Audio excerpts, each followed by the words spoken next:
So good morning students. आज हम economics का फोर्थ चैप्टर जिसका नाम है थ्योरी ऑफ डिमांड ये पढ़ेंगे। तो किसी भी टॉपिक को पढ़ने से पहले आपको ये पता होना चाहिए कि डिमांड क्या होती है। नॉर्मली आपने ये वर्ड सुना भी होगा कि डिमांड करना यानी किसी चीज़ को मांगना या इच्छा करना। तो यहाँ पर इकोनॉमिक्स में डिमांड का क्या मतलब होता है, देखिए डिमांड का मतलब होता है कि आपकी किसी भी प्रोडक्ट को खरीदने की इच्छा होनी चाहिए। फॉर एग्जांपल आप मार्केट में गए, आपने कोई भी प्रोडक्ट देखा, आपने आपका मन किया उस प्रोडक्ट को खरीदने का, तो आप क्या करोगे, उस प्रोडक्ट को खरीदने के लिए आपकी इच्छा हुई। दूसरा, आपके पास उसे खरीदने के लिए पैसे होने चाहिए। तीसरा, आप उन पैसों को उस प्रोडक्ट पर खर्च करने के लिए रेडी भी होने चाहिए। अगर ये तीनों बातें आपकी होती हैं तो ही हम कहेंगे कि आपकी किसी प्रोडक्ट को खरीदने के लिए क्या है, डिमांड है। सो सेकंड क्वेश्चन नेक्स्ट है हमारा यहाँ पर, what is demand schedule. Schedule का मतलब होता है टेबल। डिमांड शेड्यूल यानी कि डिमांड की टेबल। डिमांड शेड्यूल क्या होती है, ये वो टेबल होती है जो अलग अलग क्वांटिटी में आपकी डिमांड बताती है अलग अलग प्राइसेस पर, यानी कि अलग अलग प्राइसेस पर कोई भी कंज्यूमर कितनी कितनी डिमांड कर सकता है, उसे हम बोलते हैं डिमांड शेड्यूल। तो डिमांड शेड्यूल जो होता है, हमारे टू टाइप्स की डिमांड शेड्यूल होते हैं। First is individual demand schedule and second is market demand schedule. Individual demand schedule क्या होता है, इंडिविजुअल डिमांड शेड्यूल वो डिमांड शेड्यूल होता है जो किसी एक ही कंज्यूमर की अलग अलग प्राइसेस पर किसी भी प्रोडक्ट की अलग अलग क्वांटिटीज को मेंशन करता है, तो उसे हम बोलते हैं individual demand schedule. Market demand schedule, market जैसे कि आपको पता है मार्केट में एक से ज्यादा कंज्यूमर होते हैं, तो एक से ज्यादा के कंज्यूमर होते हैं इसलिए हम उसे मार्केट बोलते हैं। तो मार्केट शेड्यूल क्या होता है, जब एक या एक से ज्यादा कंज्यूमर्स की अलग अलग प्राइसेस पर जब हम अलग अलग क्वांटिटीज को शो करते हैं तो उसे हम बोलते हैं मार्केट डिमांड शेड्यूल। नेक्स्ट है हमारा डिमांड कर्व। डिमांड कर्व क्या होता है, डिमांड कर्व हमारा वो कर्व होता है जो डिमांड शेड्यूल को ग्राफिकली प्रेजेंट करता है। यानी कि ग्राफिकली प्रेजेंट करने का मतलब है जब उसे टेबल को हम डायग्राम की फॉर्म में रिप्रेजेंट करते हैं तो उसे हम बोलते हैं डिमांड कर्व। डिमांड कर्व का जो रिलेशन होता है वो प्राइस और क्वांटिटी के बीच में होता है, यानी कि डिमांड में और प्राइस में ऑलवेज हमारा नेगेटिव रिलेशन होता है, इनवर्स रिलेशन होता है। इसलिए इस कर्व का जो स्लोप होता है, जो ढलान होता है, वो डाउनवर्ड बनता है, यानी कि ऊपर से नीचे।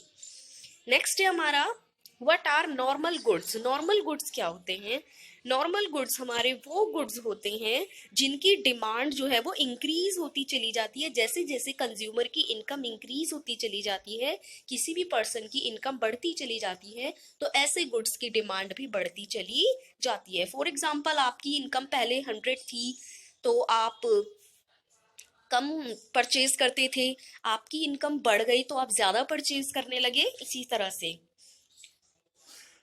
राइस एंड व्हीट का एग्जाम्पल यहाँ पे दिया हुआ है, आपकी इनकम कम थी तो आप कम राइस खरीदते थे, आपकी इनकम बढ़ गई तो आप ज्यादा राइस खरीदने लगे। What is meant by inferior good. Inferior good क्या होते हैं, इंफीरियर गुड को हम बोलते हैं घटिया क्वालिटी के गुड्स।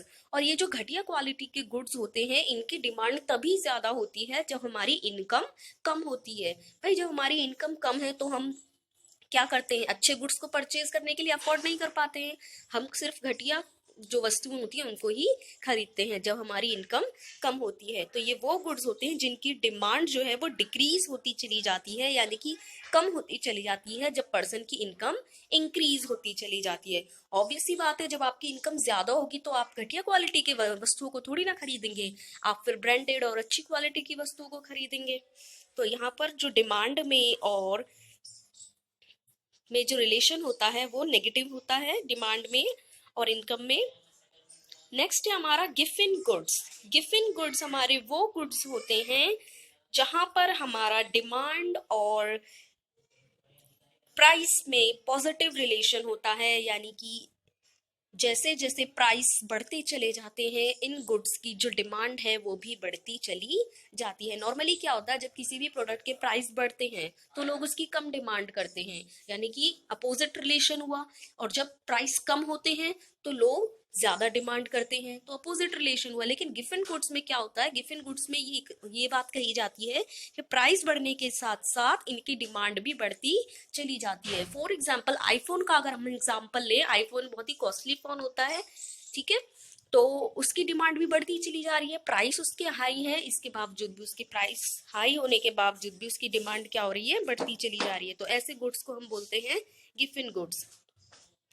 नेक्स्ट हमारा सब्स्टिट्यूट गुड्स। सब्स्टिट्यूट गुड्स का मतलब होता है जैसे एक गुड्स के रिप्लेस करके जब हम दूसरे गुड का यूज करते हैं, यानी कि एक गुड के स्थान पर जब हम दूसरे गुड को यूज करते हैं। हमारा क्वेश्चन आफ्टर गिफन गुड्स के बाद, What are substitute goods? Substitute goods क्या होते हैं? These are those goods which can be interchanged for use. यानी कि हम उन्हें एक की जगह पर दूसरे का यूज कर सकते हैं।